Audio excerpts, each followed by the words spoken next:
Hey everybody, I'm Kate, and welcome to the For the Youth podcast, where we're having crucial conversations about life, faith, and church. In this month's episode, Zack and Grace are talking about how to switch churches, which is something we need to talk about.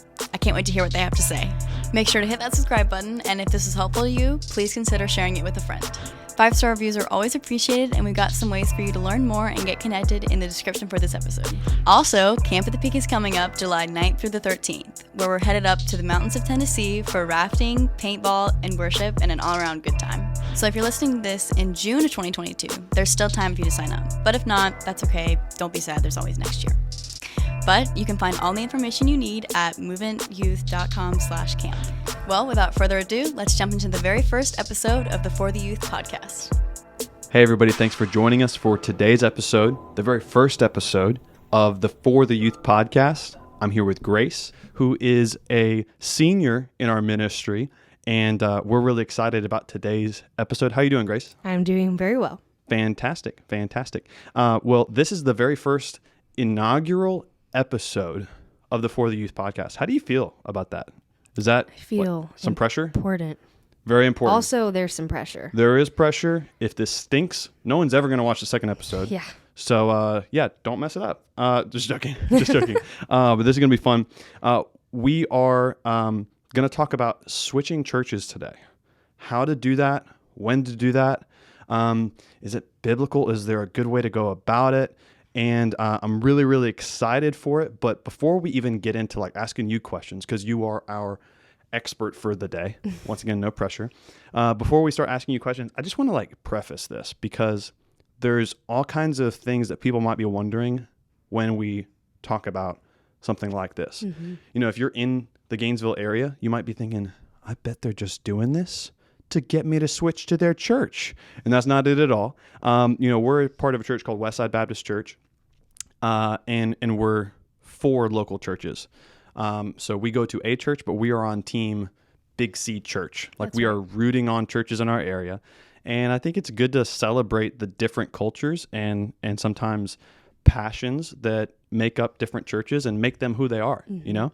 And so we're on team Big C Church. And we understand that sometimes, even when people show up at our church, we're like, yay, new people, you know? You're on the welcome team. You do a great job, by the way, on the welcome team. Thank you.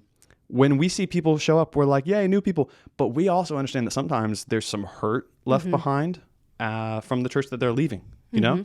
And so we're excited, we celebrate that, but we're also compassionate because we've been on the receiving end of that plenty of times ourselves. The other end, where people have left us and we're like, oh, dang, that's a bummer. So we're going to learn a lot. And hopefully God strengthens us and helps us to be better at these conversations because switching churches is taboo. It's weird. No one wants to talk about it, but at some point, most people do it. Right? And so we're going to talk about how you switch from one church to another. And we're probably not going to name that church, not because they did anything wrong. In fact, they're a great church, but we don't want anybody to get the wrong idea. Sometimes people just end up moving. So it's not even because, I got mad or I decided I needed to change churches. You had to because your family moved.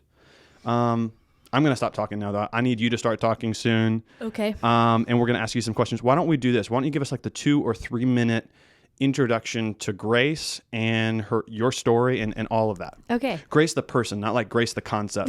You, Grace. Yes, me, Grace. Yes. So I grew up in church. I've been going to church my whole life and accepted Christ at VBS. So shout out to VBS. Shout out VBS. I grew up in a small church, and we switched from that church while I was in elementary school to find a slightly larger children's ministry. So we moved churches to another small church that had more kids at it, and we were there for until last year. So pretty recently. A long time. Yeah, we were there for a long time. And grew up in that church, made lots of really great friends in that church, and then decided junior year of high school to switch churches and start coming here. And now I'm on the welcome team. Now you're on the welcome team. Yeah. And there was some other steps in between that. Oh, yeah. I think it's funny to think back on it because you came to an event we do with a lot of churches in the area called Youth Weekend. And there was a lot of churches from the North Central Florida area and some churches that came from like South Central Florida. And the church that you were with came to Youth Weekend. Yes. And I remember when you showed up like on a Wednesday for our youth service collective, like a week or two after Youth Weekend, and I was like, Grace, what are you doing here? You can't be here. Like, you have to go home. Yeah. And I said it almost like kind of tongue in cheek. Were you like offended at all when I said that? Or Not were you really. like, what's the deal? Yeah, I was like, why? Yeah. Yeah. I think we kind of carry a chip on our shoulder sometimes. And maybe this is just insecurity on my part or our team's part. Sometimes we're like, well, we don't want to be seen as the youth group that is, accused of stealing people Pulling from other kids churches. from other churches, yeah. Because I grew up in a small youth group. My youth group had like 12 kids, and I know what it's like when somebody leaves and you take that personally, even though you're not supposed to. And, because ministry is personal. Yes. And faith is personal. It's family. Very. So, you know what that's like, and we're going to kind of pull some of that out of your story too. But just we're on the record. It's good to be loyal to a church. It's good to be committed to a church, right? And sometimes God calls you to switch things up and to serve and do life with a different group of people. Two things can be true at the same time. And he does that at big churches. He does that at small churches, all the above. But I have a few questions. Thank you for your introduction. You did a great job.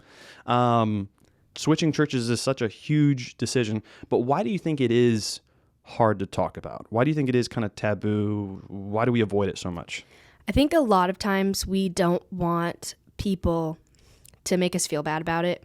I know that was true for me. Like, I didn't want to tell everybody that I was switching churches because I didn't want them to say, oh, why are you doing that? Or why are you leaving us? You hate us. Yeah. No, or I'm do you joking. think there's something better? Or, because the youth group that I came from was a very good youth group and it was a very good church.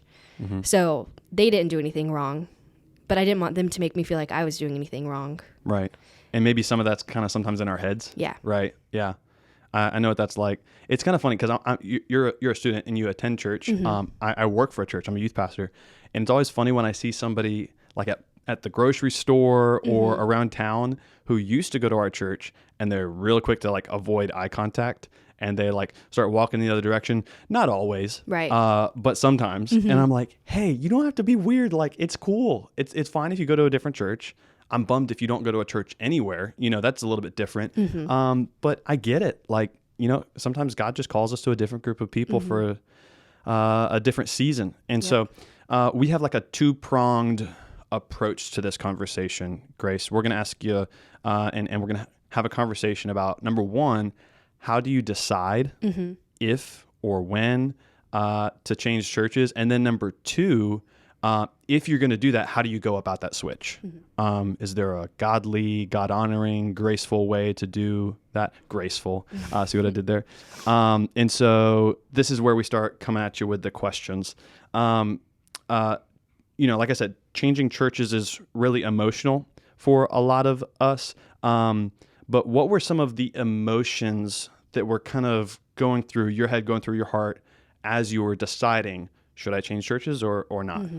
So one big, huge one, which we kind of touched on already, was guilt. I didn't want people to make me feel bad or to feel guilty about leaving a church. Were you feeling guilty or feeling bad already? A little bit? A little, yes, because I'd been thinking about it for a while. And that was part of the reason that I didn't think about it and then leave right away. Sure. Like, I thought about it for a few months before I decided to leave. Because so you were like, this is already hard. Yes. I already feel bad. I don't want to feel more bad about Yeah. this decision. Gotcha. So I felt really guilty. Well, not really guilty at first.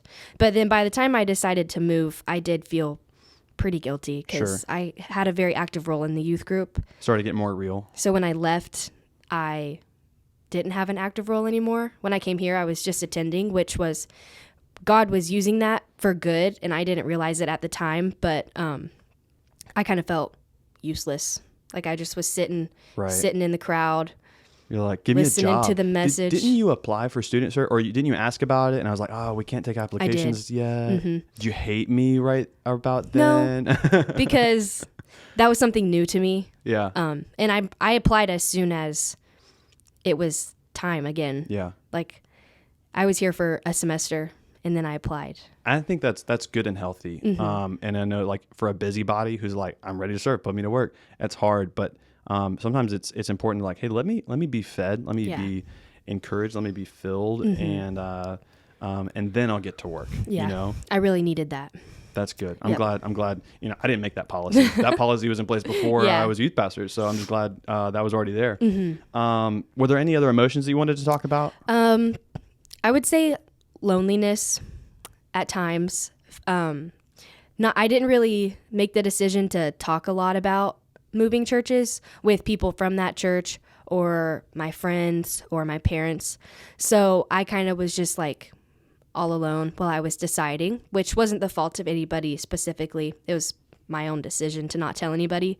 But looking back, I wish I had talked about it. Kind of process that with some people for your sake or for their sake? Probably both. Probably both. In the sense of that feeling for myself, but also to let them know, like, hey, this I'm might be thinking coming, about or this. hey, this is coming. Yeah. Gotcha. So there's some guilt. There's a little bit of that. There's a lot of emotions, and sometimes I think people are like, oh, that's too emotional of a decision. I can't make it.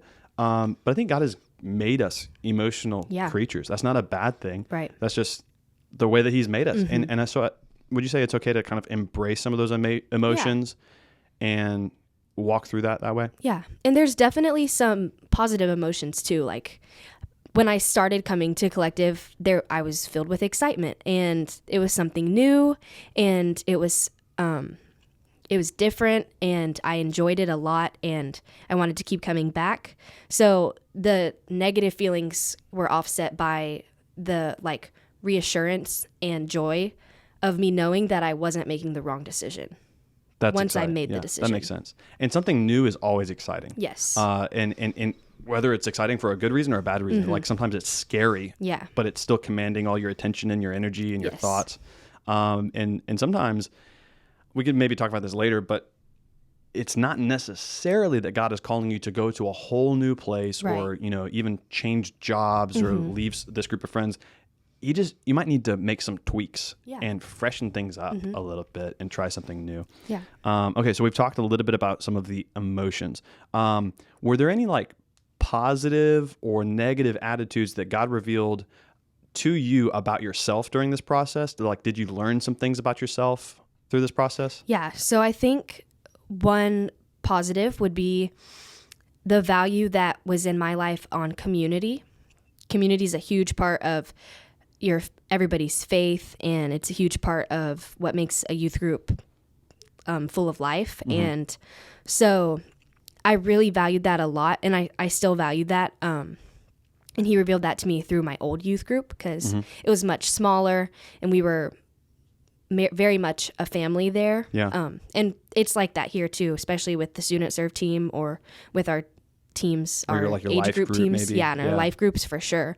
But I had that there as well.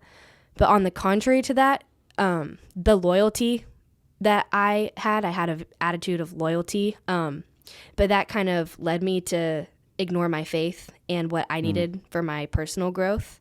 Gotcha. And it kept me there a little longer than I should have stayed once I made the decision to switch. Gotcha. So it was out of a sense of like, no, these are my people. I need to stay, even though God was maybe trying to tell you, hey, actually, for this season, at the very least, you need to go. You know, that's something we see in the book of Acts. Paul was very, very loyal to the people in Jerusalem, and God was like, they're not going to listen to you. You've kind of blown it here, but I have good news for you. You're going to go share the gospel and plant churches among the Gentiles throughout the rest of the Roman Empire. And that was what God had in mind for him, but he couldn't see it right away. Right. I'm sure that was really difficult as well. So those are some of the things that God taught you about yourself in that process. And I think, you know, all of us, maybe some of the people watching or listening have already made a change like this. And you're probably able to articulate that decision and that choice better a year out than you are like the very next week, right? If I'd asked you all these same questions like day one, when you came to Collective, you'd be like, I don't know. I don't know what to say. Right. And so time is helpful as far as articulating those kind of things. Let's kind of take like a big picture perspective. We've been talking about you and what you've learned, but a lot of people change churches. And sometimes like this was a huge decision that you mulled over and prayed over and thought hard about. But some people do it kind of flippantly. Some people are like, I'm going to try this one. Or I'm going to go to 2 churches and I'm going to, if they got something good going on a Wednesday, I'm going to go there. And they've got something cool happening on Sunday, I'm going to go there. So some people are really flippant about that. And I don't think that's really how you're supposed to handle your commitment to a group of people in a church. What are some of the good reasons for switching churches? And maybe what are some of the bad reasons for switching churches? Some good reasons would be, one, if you just are feeling called to leave. Sometimes you don't really know why at the time, but you just have that God is saying it's time for you to go somewhere else. That's kind of how it was for me at first. I didn't get hurt by the church that I was at. I didn't, nothing like slapped me in the face and was like, you have to go, or it's time for you to leave. It was more subtle than that and more quiet when God told me that, which I think it was why it was so hard to hear. So he was like whispering it to me instead of like yelling it in my face. Which is nice. I mean, it's nice that he was kind of gentle and he wasn't like, boom, now you're going to leave. Like, you're not arguing. Sometimes I wish he would have just get it over with.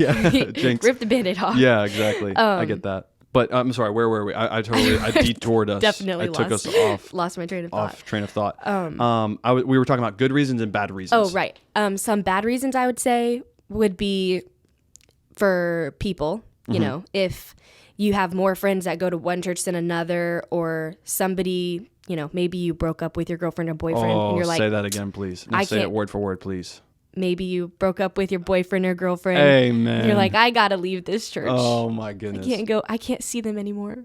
Oh my goodness. I don't think that's a good reason to leave a church. Say it louder for the people in the back. No, I don't think it is either. Tell me if this is weird. Sometimes when people start dating and like a guy starts showing up because his girlfriend goes to this church, when they've been there for like a month or 2, especially if they go to camp with us, that's a really like formative week where we get to know everybody really well. I've done this like on the bus ride home from camp. I've like come up to them and I'm like, hey, this is weird. I don't know how to say this, but let's just say one day you guys break up, which is a weird way to start any conversation. I'm like, I just want to say this now while you guys are good. And hopefully you never break up. Hopefully you get married and have 45 babies and everything's great. But if you break up, this is your youth group now. Yeah. And this is your youth group. You're not here just because she goes here. Yeah. And like, we're going to be offended if you leave. Okay. Once again, probably not going to break up. They're probably going to break up. But, here's hoping. Yeah. Is that weird? No. Because I think in that situation, or if you get hurt by a friend or you have better friends somewhere else, you would make an impulsive decision and not realize what the consequences of that are later, because you've already kind of have your niche in your youth group. Yeah, that makes sense. So once you leave, your whole ecosystem of your life is just going to crumble. Ecosystem. I like that one. That's a good word. Okay, so those are some good reasons, some bad reasons. Are there any more that you're like, we gotta talk about, or you want to? I would say just another, like, if you move. Oh, yeah, of course. Like those kinds of things that you can't control. Yeah. Don't be reluctant to try a new church. Yeah. Ooh, that's a whole nother conversation. It's not your fault that you're having to move.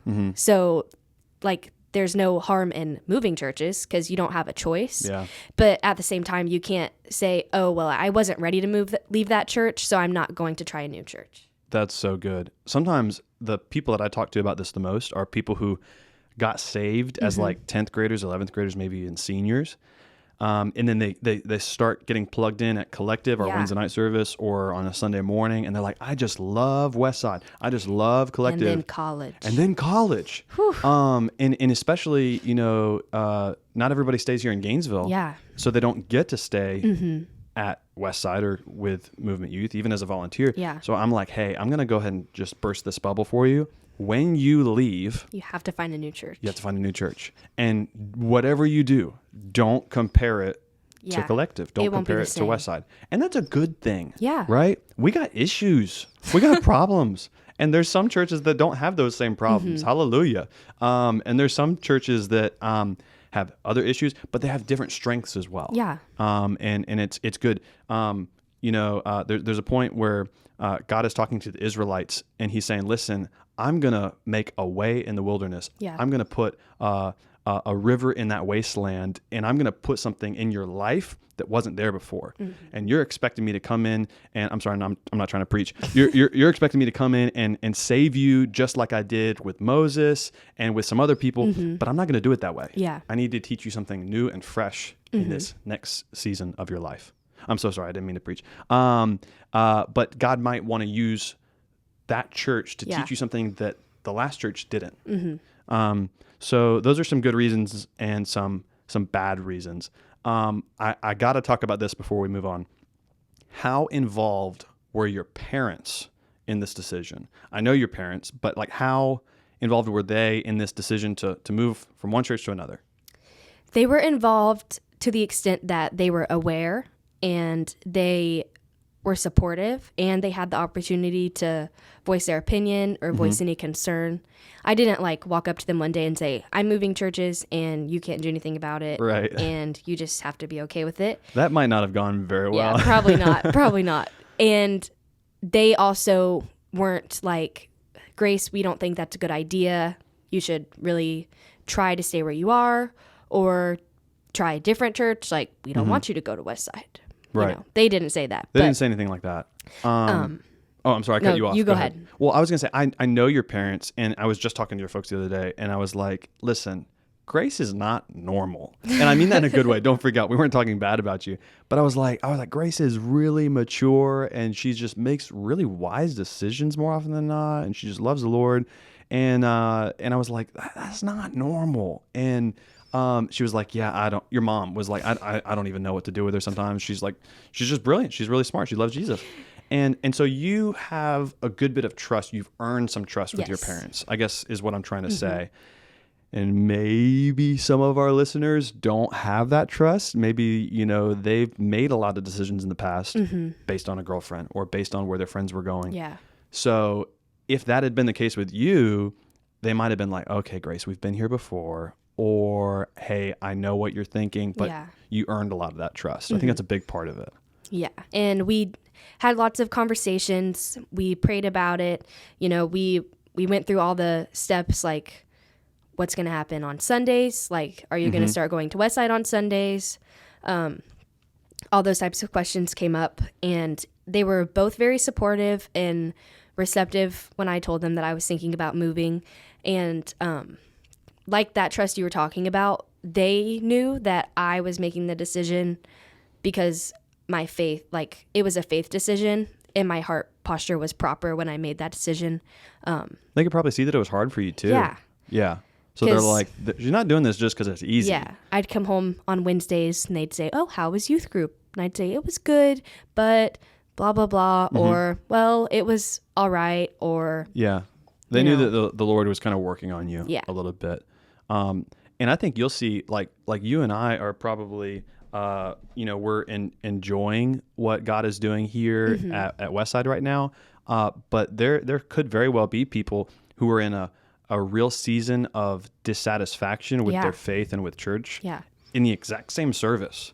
And so, and it's they probably wouldn't say, well, because, Kendall did a bad job speaking last night, or because my life group leader did this. They're just like, I don't know what it is, but I think I'm supposed to make a change. And I think that's the Holy Spirit working in somebody's life, and making some changes. So, your parents were a big part of it. I would say real quick, that if somebody is watching or listening right now and your parents are not believers, you want to be really gentle and really gracious. Yes. Really respectful. That's a hard talk. Yeah, really humble about, hey, I want to go to this church. Well, we don't go to church. Or maybe your parents are Christians and they're like, well, we feel called to this church. And I have this conversation with people when we're talking about baptism sometimes. And one of your friends is getting baptized this upcoming Wednesday, by the way. I'm so Super excited. cool. But we have this conversation about baptism where somebody will say, well, I know I'm supposed to get baptized, but my parents are telling me I can't. And what I usually try to tell them is, hey, this is a tense, there's some tension in this situation, but we know that God is honored by you being baptized, and we know he's honored by you obeying you and honoring your parents, right? Two things can be true at the same time. And so right now we're going to ask Jesus to help us be gracious and humble with our parents in that decision. And that doesn't mean you're like, well, as soon as I turn 18, I don't care what you think. You're still trying to be gentle and respectful, but while you're under their roof, you're trying to honor God and honor your parents as best you can. So what do you do if your parents are making you feel like you're stuck at a church? Okay, so if you feel stuck at a church, think about it like this. In Jeremiah 29, it says that we're supposed to seek the welfare of the city. That's them in Babylon. And you might feel like my church is this pagan, evil city, just like Babylon. It's not. It's not as bad as you think. But what God was telling the Israelites is like, hey, while you're here in this not ideal situation, seek the welfare of the city. Try to make it better. Do everything that you possibly can to strengthen that church. And if you're like, I hate it here, well, what kind of church would you like? Right. Now try to make the church you're in that church. Right. More welcoming, or more fun, or more energetic, whatever it is. And try to do that in a humble way. But I think that's something you could try. I don't know. Okay, now we've talked a little bit about how to make the decision. Do I change churches or not? Now we're going to talk about, okay, I've made the decision to change, and here's the best way to go about it. Or here are some helpful tips as far as how to go about that switch. And we're going to pull on your experience a little bit here so you can tell us from your perspective. But what are some things that you think you did well, some things that you're really proud of as far as the way you made that change? And what are some things that maybe you wish you'd done differently? So one thing I think that I did well was I thought about it for a long time. And I prayed about it for a long time. And when I decided to come visit Collective for the first time, I was already sure that I was looking for a new church, whether Collective was going to be where I landed or I was going to look for another church beyond Westside. I didn't just come for funsies with the intention of going back to my old church and comparing the two of them together. So I would say that, would you say maybe don't visit a lot of churches if you're not sure that you're supposed to change? If you're at a church and you are just kind of thinking about it, but you're not sure that you actually are going to leave, I wouldn't just jump around churches just to come back, because just test the waters. Even unconsciously, you'll compare the two. Right. And when you come back to your home church, you'll be like, oh, well, so-and-so church has better music, or so-and-so church, they got an LED wall, played this cool game. Oh my gosh. Yeah. Yeah. So I would say that is something I did well, but something I need to not work on, because I've already made the decision. Right. Something I could have done better. Maybe there's a next time. You never know. Yeah. Something I could have done better was talking to people about it. I didn't tell a lot of the older people in our church, even the ones that didn't have a lot of direct impact on the youth ministry. But in that small church, everybody was a part of everything pretty much. So when I decided to leave, there was a lot of people that I was impacting that I didn't take into consideration. Right. And I didn't tell them, I'm not saying I should have stood up and announced it to the entire congregation. Hey, Pastor, I'd like to make an announcement before you wrap up that sermon. I am leaving. Right. I will never see you again. Right. But there were some people that I definitely feel like deserved to know from me personally, rather than finding out when I didn't show up to church. What do you mean by deserved? I want to lean into that a little bit more. So there was a lot of people there that were really good role models and really supportive of the youth ministry, and people that weren't the youth leader, right, or people that weren't the assistant youth leader or Sunday school teacher. But the ladies that cooked dinner for us every Wednesday, they were there for hours every Wednesday, cooking and cleaning. And that's really selfless. Yes. Yeah. And I didn't tell them when I was leaving. Gotcha. Initially, I didn't walk up to them and have a conversation. Yeah. So, but I feel like they deserved. And you kind of wish you did. Yeah. Yeah. They played a huge role in my testimony at that time, and they still do. So.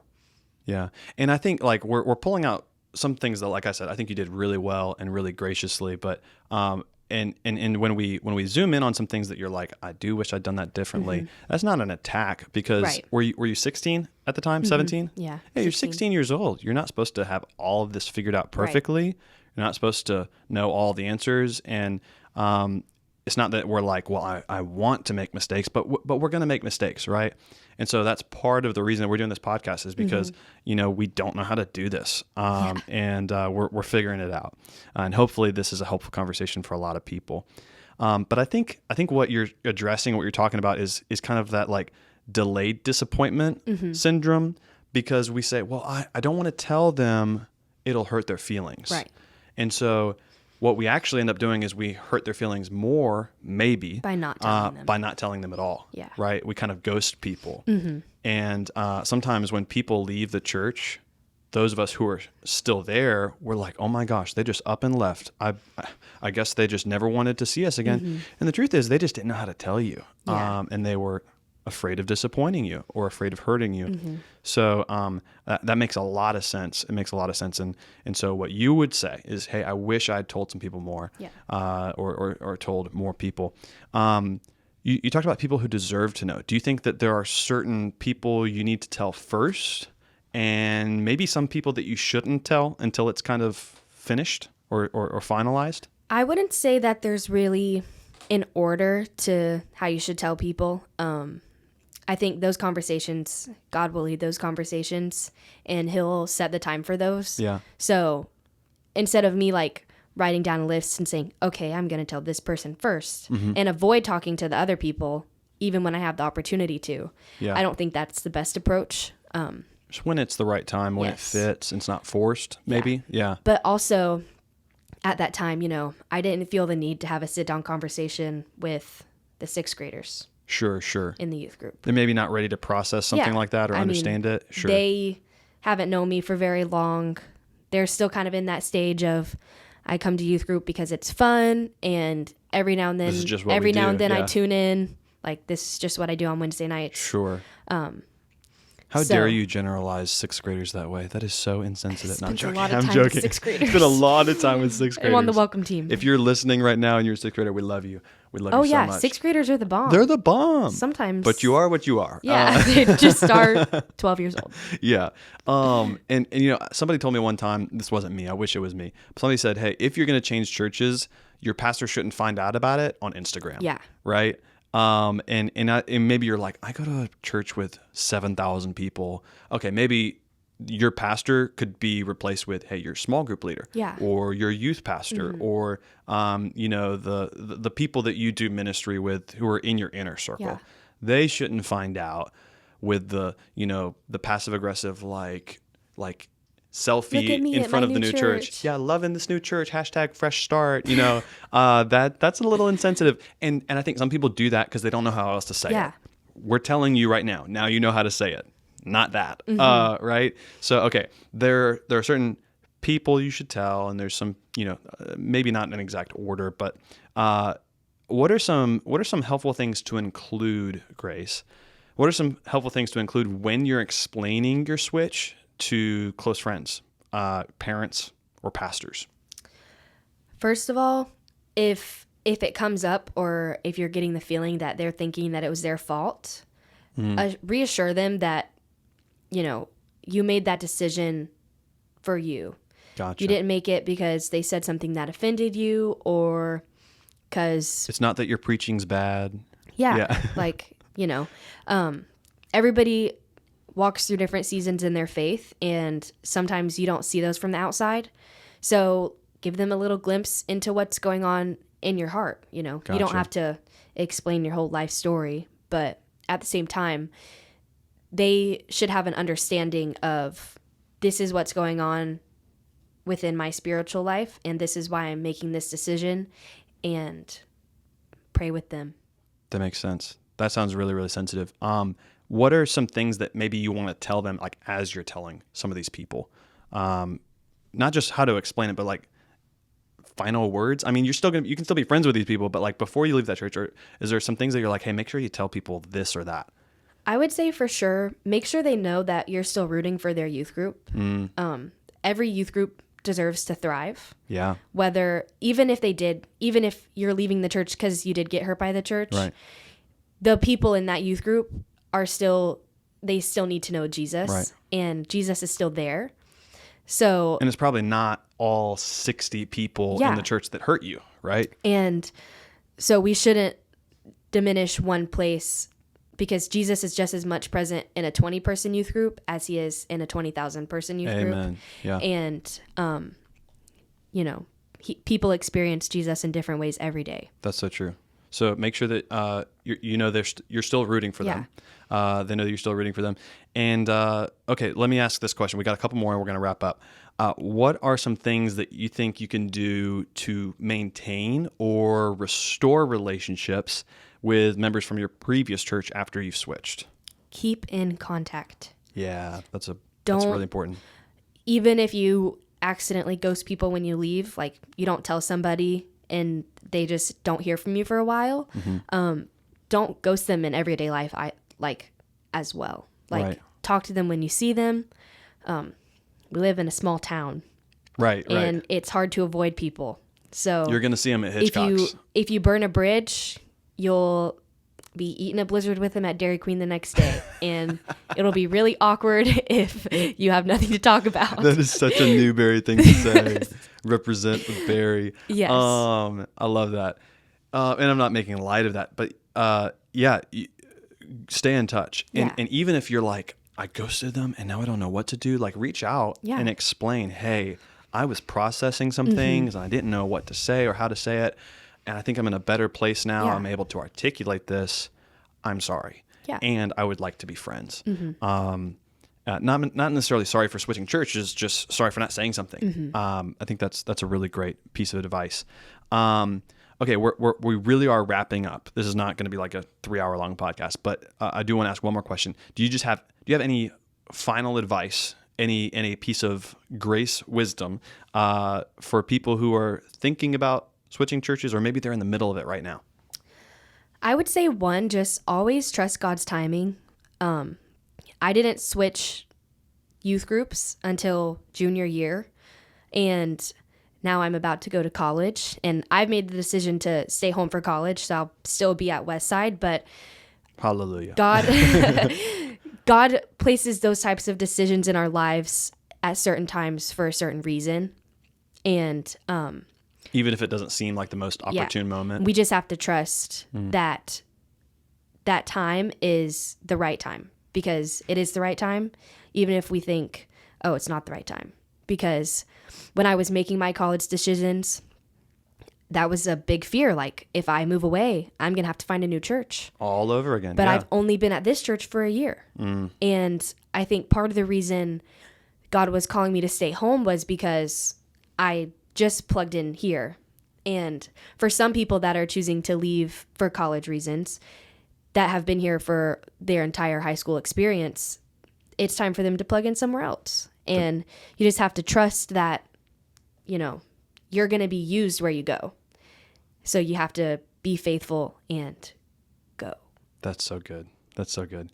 Well, hey, I hope that the people watching and listening to this have been encouraged, have been strengthened, and maybe you don't feel like you're going to have to apply this very soon, but maybe you're just going to tuck this away or save this in a folder on Google Drive somewhere and be like, hey, break glass in case of emergency, when I move away for college or when I feel like I need to switch churches, and just review some of this or store these notes away somewhere, just because God loves his church. God is for his church. Amen. And in any way that we can preserve and protect what he's doing there is fantastic. And then we're going to be healthier and we're going to be closer to Jesus when we deal with switching churches in a healthy way.